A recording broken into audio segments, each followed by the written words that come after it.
apa yang berlaku ni. Takkan kita nak lalu kat atas rumput yang macam ni, yang tak rata, banyak kali boleh tergelincir. Laluan kita ada, tapi disalahguna. Dikongsikannya menerusi posting di Facebook dan hasil semakan, Firdaus sudah beberapa kali membuat naik posting seumpama itu dan berharap masyarakat lebih prihatin serta ketidakupayaan fizikal. Hai, tahukah anda konsep kemerosotan merujuk kepada beberapa kehilangan keupayaan biasanya disebabkan oleh beberapa sebab fizikal. Kadang-kala keadaan fizikal yang hadir semasa kelahiran menghalang fungsi saraf optik, bahagian otak yang mengawal bercakap, anggota badan atau telinga dalam setiap satu merupakan contoh kemerosotan nilai.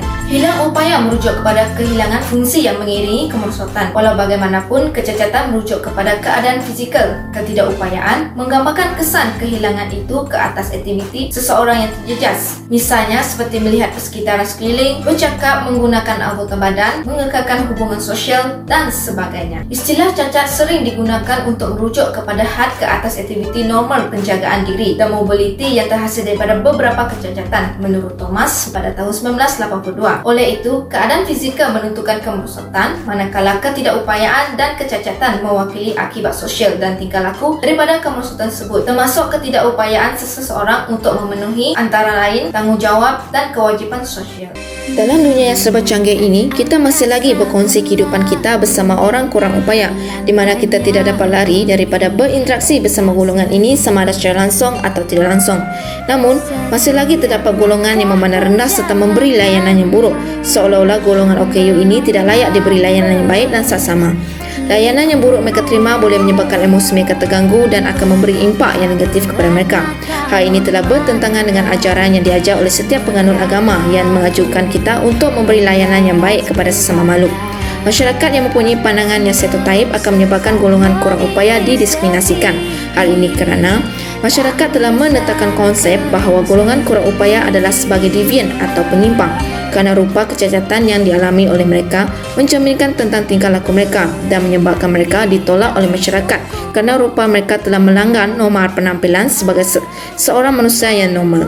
Dalam bidang sosial perubatan, kecacatan fizikal dan mental itu dilihat sebagai salah satu bentuk penyimpangan sosial. Pragma ini terus menjadi tema rujukan dalam perbincangan berkaitan ketidakupayaan atau golongan kurang upaya, terutamanya mereka yang menggunakan kerangka pemikiran model perubatan. Kecacatan mental atau fizikal ini dilihat sebagai satu bentuk penyimpangan sosial kerana keanormalan yang dimiliki oleh seorang itu berbanding kumpulan manusia yang dikatakan normal. Keanormalan ini bercanggah dengan bagaimana masyarakat umum mendefinisikan seseorang itu normal dan orang yang terjejas mengalami proses sekatan yang membawa kepada stigma sosial. Stigma asasnya didefinisikan sebagai suatu tindak balas yang dibentuk ekoran daripada penyimpangan yang ditunjukkan oleh seorang individu atau sekelompok individu daripada normal masyarakat. Penyimpangan kemudian menyebabkan seorang individu atau sekelompok individu itu diberikan label-label tertentu. Hal ini akhirnya membawa kepada penyisihan terhadap individu tersebut dalam masyarakat. Perasaan-perasaan negatif terhadap individu yang mengalami kecacatan pada fizikal selalunya diiringi dengan perasaan simpati. Perkara yang sama turut dialami oleh mereka yang mengalami kecacatan mental. Hal ini mungkin kerana pandangan umum yang melihat kecacatan itu sebagai suatu tragedi terjadi.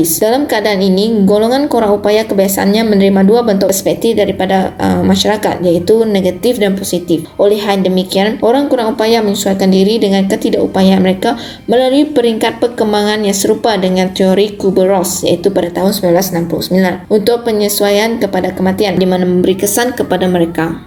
Untuk menempatkan diri dalam persekitaran masyarakat, terdapat 4 teknik yang lahir digunakan oleh golongan kurang upaya, di mana ia berfungsi untuk meminimumkan stigma yang terhasil daripada keadaan yang menyimpang, dan teknik ini membantu mereka untuk menyembunyikan ketidakupayaan mereka daripada pandangan sosial. Iaitu yang pertama adalah kelulusan, di mana melibatkan penyamaran dengan menyembunyikan kecacatan mereka supaya orang lain tidak menyadarinya. Terusnya iaitu teknik menormalkan, di mana mereka akan cuba menormalkan persekitaran situasi dengan cuba menguruskan stigma masyarakat untuk menormalkan penyewengan mereka. Teknik mengatasi ini pula adalah kurang lebih sama dengan teknik pemisahan, di mana apabila seorang OKU sering mengalami stigma dan diskriminasi yang teruk oleh masyarakat, mereka akan mengasingkan diri dengan dunia luar dan mengambil keputusan untuk tidak berhubung dengan masyarakat kerana tidak mahu disakiti atau diskriminasi dengan mengelakkan situasi sosial dari semua jenis.